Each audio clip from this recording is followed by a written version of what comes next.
Alors je suis avec Denis David qui est directeur de l'association Julio Bona qui va nous présenter justement le Festival de l'Humour 2013 qui va se dérouler à Lillebonne, au Café Julio Bona et au Théâtre Julio Bona. Donc c'est deux endroits différents. Pourquoi avoir choisi de faire une partie au théâtre et une partie au café ? Parce que c'est un festival, donc on utilise au mieux notre lieu. Ce théâtre n'est pas qu'un théâtre, il y a une galerie, il y a un café, mais c'est un café-théâtre en fait, parce qu'on peut accueillir jusqu'à 200 personnes, il y a un vrai plateau, il y a des éclairages, voilà, c'est une salle de spectacle également. Et puis il y a le grand théâtre avec ses 530 places. D'accord, donc en fait ce festival va commencer le vendredi 29 mars. Donc au tout début on pourra découvrir la compagnie Sébastien Azopardi, c'est ça. Et donc celle-ci nous présentera Dernier coup de ciseau. Donc qu'est-ce que c'est que Dernier coup de ciseau? C'est du théâtre qui n'est pas du théâtre en fait, au sens traditionnel du terme, c'est-à-dire que c'est un théâtre interactif. Donc c'est un polar, c'est un club-edo en fait, tout bonnement. Et donc le public participe à l'énigme, il participe à l'enquête, et voilà, il fait évoluer l'enquête, ce qui fait que tous les soirs c'est pas le même coupable. Voilà, c'est donc avec le public. C'est vraiment une vraie interaction et c'est une déconne, voilà, c'est une vraie déconne dans un salon de coiffure avec évidemment un coiffeur qui est un peu gai et surtout un peu folle, et plus après un commissaire de police qui rentre dans cette histoire-là, une shampouineuse qui est plus que shampouineuse, enfin voilà, on a quelques poncifs de cette nature qui établissent un climat dans la maison. Ouais, donc en fait c'est carrément un jeu de totale improvisation si je puis dire. Oui, c'est une grosse improvisation, oui. Même s'ils ont des repères, mais c'est une improvisation qui joue avec le public rentre dedans. Un crime vient d'être commis dans un immeuble qui abrite un salon de coiffure. Isabelle, quoi? Elle est morte. Comment? Elle est morte, il y a du sang partout.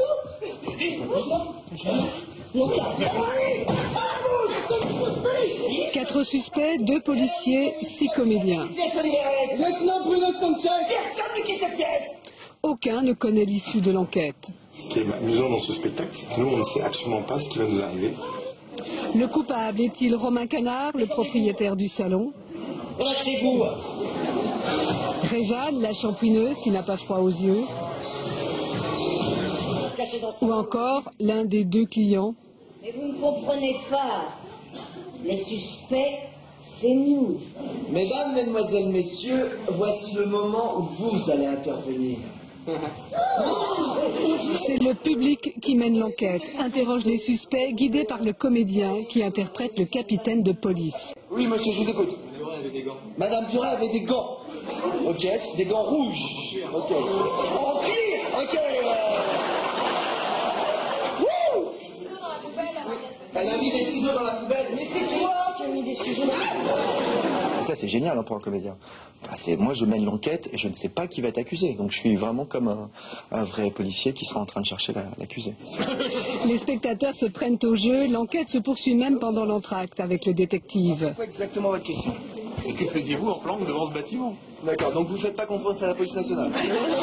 Je vais pas souvent au théâtre, mais là c'est vraiment c'est original. Puis effectivement, en plus les gens participent. Vous avez une idée du coupable? À mon avis, ils sont plusieurs. Le public vote pour désigner le coupable. Et ce soir-là, c'était... Selon les témoins, le suspect numéro 1... On préfère taire son nom. De toute façon, le coupable d'un soir n'est pas forcément celui du lendemain. Et donc ensuite en deuxième partie nous aurons Gilles Adam qui lui est un chanteur qui joue beaucoup avec les mots. Qu'est-ce qu'il représente exactement? Qu'est-ce qu'il fait? Mais c'est un peu une création ça. Gilles Adam c'est le chanteur des Soins, c'est un groupe qui est bien connu sur la région du Havre. Et puis voilà, il est parti, ça faisait pas mal de temps que tout le monde lui dit mais tiens tu devrais faire quelque chose, parce que c'est un type qui a beaucoup d'humour, qui chante, qui est adorable comme tout, et voilà, il se lance, donc il a créé un répertoire, il va jouer à peu près 1 heure, 60 minutes quoi, grosso modo. De nouvelles chansons qu'il a écrites sur le ton de l'humour. Et donc ensuite on retrouvera le samedi 30 mars un autre spectacle dans le théâtre justement qui sera 20 milieux sous les mers. Donc là 20 milieux sous les mers c'est quelque chose de vraiment fantastique visiblement, c'est vraiment un univers avec des grands décors et c'est vraiment pour tout public si je puis dire, c'est même pour la famille, c'est très familial. C'est quoi exactement comme...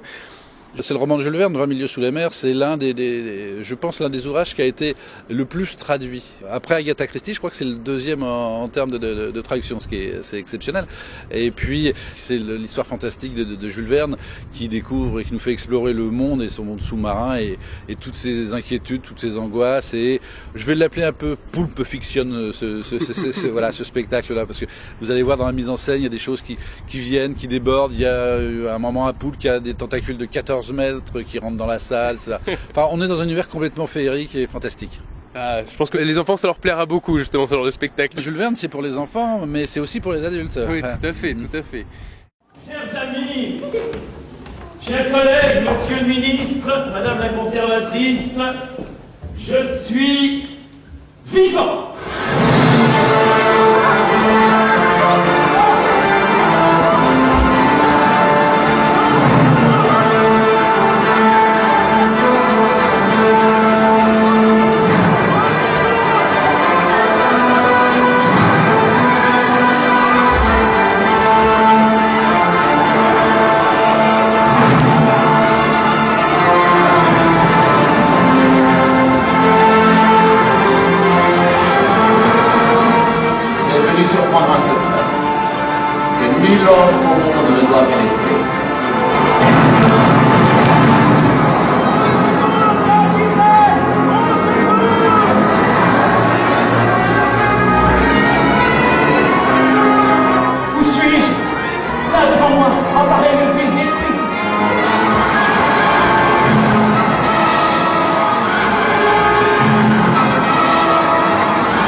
Et libre. Et donc en deuxième partie justement au café juste après, il y aura Brit Banham qui nous présentera ses 4 saisons. Donc les 4 saisons, apparemment c'est un spectacle muet. Qu'est-ce qui va nous représenter? Alors c'est un nouveau spectacle, enfin c'est un ancien spectacle qui reprennent, qui ne jouait plus, qui s'appelle Les 4 saisons.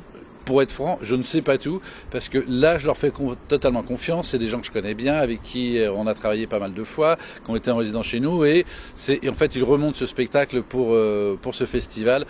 C'est un univers un peu fantastique aussi. C'est de l'absurde, c'est du théâtre gestuel, et en fait, comme ils viennent de la rue, j'ai aucune image, je peux pas vous raconter le film.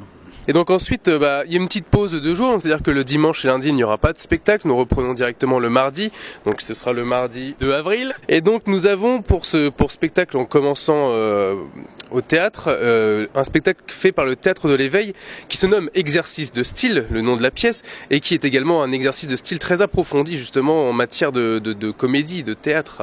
C'est le roman de Queneau, c'est Exercice de style. C'est le début de l'Oulipo, ce mouvement littéraire qui allait vers l'absurde, le fantastique et l'incroyable, voilà. Et c'est une compagnie qui a repris 33 exercices de style, parce qu'il y en a 99 en fait dans la version originale, et il nous propose de découvrir ce presque rien en 33 fois, sous différents aspects. Ça pisser de rire. Non mais à se pisser de rire ce truc-là, c'est super bien fait, remarquable. En gros, c'est raconter une histoire de 33 manières différentes, c'est ça ? 33 fois la même histoire. Et donc en seconde partie, toujours le mardi 2 avril, nous avons la compagnie Le Chafouin, donc avec Hélène Francisi, qui va nous présenter Ma vie est une histoire vraie. Qu'est-ce que sa vie ? Sa vie, c'est une comédienne. Voilà, c'est la vie d'une jeune comédienne et qui prend des cours de théâtre, qui raconte ses galères de jeune comédienne et qui se retrouve dans des situations complètement abracadabrantesques, dans des situations absolument incroyables de jeunes femmes qui veulent gagner sa vie en tant que comédienne. En fait, c'est la galère d'un jeune comédien. Voilà, c'est toutes ces histoires de galère du jeune comédien. On peut le résumer comme ça. Scene 1, Apple, take 1. Je me souviens très bien. Ce jour-là, mon train était à 6h15 Je suis arrivée à 6h12. Bon, dans cette énergie-là, je vois rien, je suis une véritable bombe. J'arrive pour prendre mon train, je vois les quais, je vois 20, 21, voire 22, je fonce comme une dératée, prête à exploser. Et à ce moment-là, je vois une femme qui s'écroule. Je vois surtout une femme qui s'écroule, puis personne réagit. Et ma première réaction, plutôt que de relever la dame, je me suis mis à insulter tous les gens. Mais c'est quoi ça? C'est une société de merde où il y a quelqu'un qui s'écroule, puis il n'y a personne pour la relever. Et à ce moment-là, j'entends couper, c'est bon.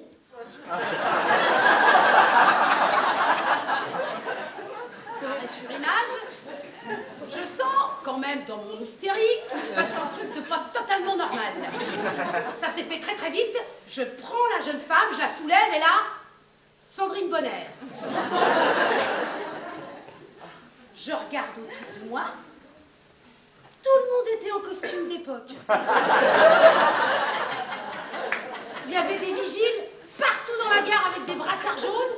J'avais rien vu du tout. Le réalisateur arrive. Patrice Lecomte. Excusez-moi. C'est dommage, mademoiselle, parce que, à part les insanités, vous étiez parfaite. Et là, Sandrine Bonner me regarde avec un sourire d'une bienveillance et d'une empathie en me disant « C'est normal, vous ne pouviez pas savoir, vous n'êtes pas du métier. »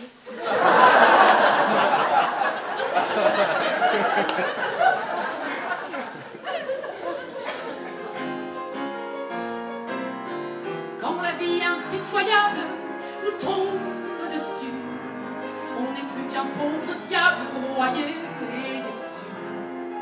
Alors sans la tendresse d'un cœur qui vous soutient, non, on n'irait pas plus loin.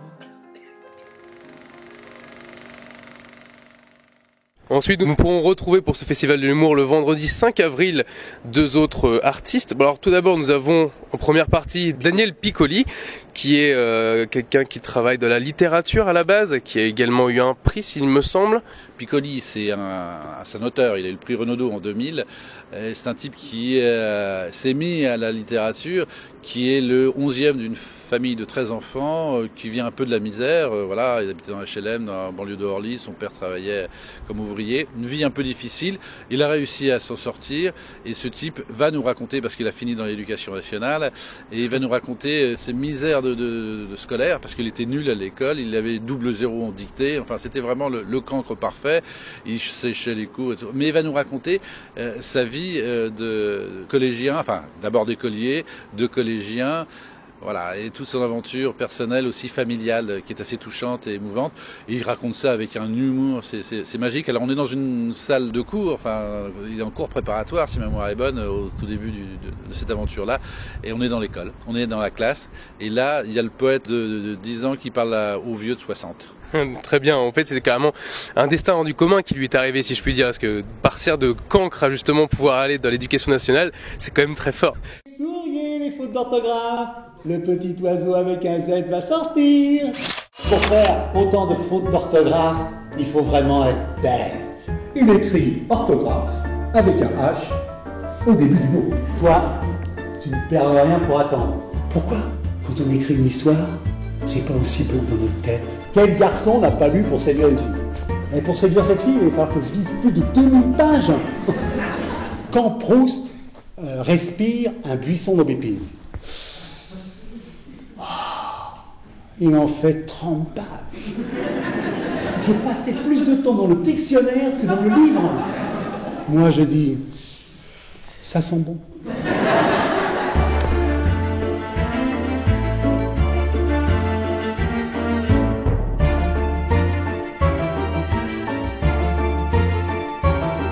Un auteur revient dans la classe de ses 10 ans et se raconte.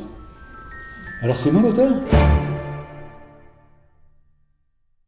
Ensuite, en deuxième partie, nous avons Déshabillez-moi. Alors, Déshabillez-moi, c'est présenté par Léonore Chez et Flore Lurienne et c'est mis en scène par Marina Thomas. Donc, nous connaissons ces présentatrices de radiophonique pour France Inter qui avaient fait justement cette série Déshabillez-moi à cette époque et qui l'interprètent en spectacle. Donc, est-ce que vous pouvez nous en dire un peu plus sur ce spectacle? C'est un jeu, effectivement, elles ont eu un véritable succès sur cette tranche estivale de France Inter pendant 3 ans de suite. Elles ont décidé de monter ça sur scène, donc elles ont réinventé un peu l'histoire, on se trouve sur un plateau de télévision, mais là on joue beaucoup avec les mots, les concepts, et l'invité en fait c'est le mot et c'est le concept, et on discute sur ce que veut dire un mot. Voilà, c'est un bavardage autour du mot, mais c'est très fin, c'est très subtil, et puis on dépasse du mot au concept, et puis il y a plein de sourires autour de tout ça, et plein d'égarements, mais c'est vachement bien écrit, bien foutu. Ponctuation, adjectif, adverbe, les mots se sont donné rendez-vous sur la scène du studio des Champs-Élysées. Extirpés de leur dictionnaire par 2 comédiennes tenaces, ils se racontent, se livrent et se confessent.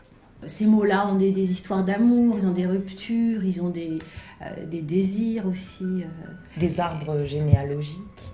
Quelquefois, ils sont aussi revanchards. C'est une idée un peu où on peut mettre tout ce qu'on veut de nous. En fait. On essaie d'oser tout faire, de rien s'interdire. Tu peux toujours aller rue des Mirages, hein. Tu trouveras beaucoup de revendeurs d'insouciance. Ça soulage, ça peut me ressembler, mais ce ne sera pas moi. Tu auras acheté l'ivresse, le déni, l'oubli, des sous-marques, quoi. Drôle, corrosif, déconcertant et malicieux, Déshabillez-moi décortique la syllabe, personnifie le verbe, triture le sens, le tout saupoudré d'une pincée de philosophie. Pour ceux qui se fichent éperdument du sort de la culture, et je sais, il y en a, je leur propose de méditer sur ce proverbe africain. Un homme sans culture est comme un zèbre sans rigueur. Et c'est du mardi au samedi au studio des Champs-Élysées. Donc, le mardi 9 avril, nous avons Vurvur qui va venir nous présenter le spectacle du même nom, Vurvur. C'est 2 Belges, justement, qui vont essayer de nous faire découvrir leur culture, leur humour et surtout l'absurdisme belge que l'on peut connaître d'habitude de différentes blagues. On connaît très bien l'absurdisme belge. Et donc, ils vont nous préparer un show complètement fou. Et donc, est-ce que vous pouvez nous en dire un peu plus sur ce duo? Ouais, c'est vraiment des stars hein, en Belgique, enfin des stars par rapport à ce type de spectacle. Ils sont très très connus. Ils avaient abandonné pendant 10 ans, ils s'étaient séparés, ils avaient pris chacun la poudre d'escampette et ils étaient partis sur d'autres aventures, l'un et l'autre. Et là, ils se retrouvaient et ils remontent ce spectacle Vurvur. Et en fait, c'est une synthèse de tout ce qu'ils ont pu faire ensemble depuis l'origine, depuis 85. C'était créé en 85. Ça. Ils ont joué quand même pendant 15 ans ensemble.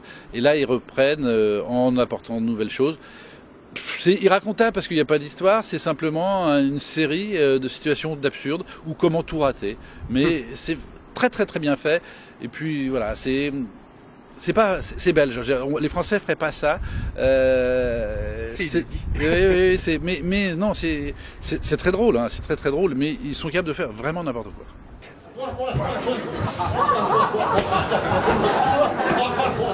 Ça fait longtemps qu'on n'a pas eu autant de plaisir. J'ai été gravement blessé. Haut les mains.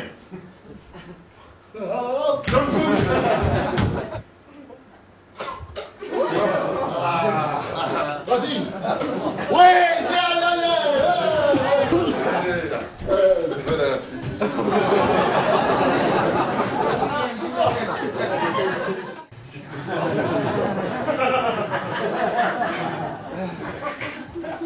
Eh bien, Philippe, on est bien ici. Eh oui, j'ai peint mon plafond. Eh bien, Philippe, ta femme a l'air en forme. En fait, ça, c'est mon beau-frère. Il avait mal au genou. Il est allé à la clinique. Et là, ils se sont trompés. Santé, Philippe.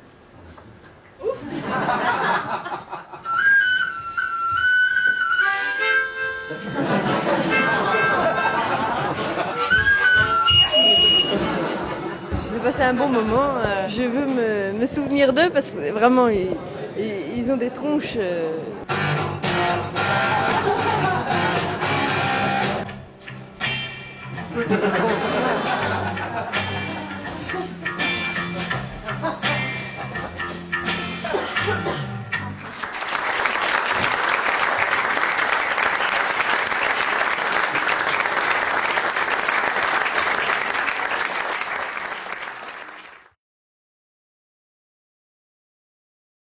Et en deuxième partie, nous avons justement un artiste qui vient de la compagnie de théâtre de l'Aiguillon, qui nous interprétera Pourquoi j'ai mangé mon père.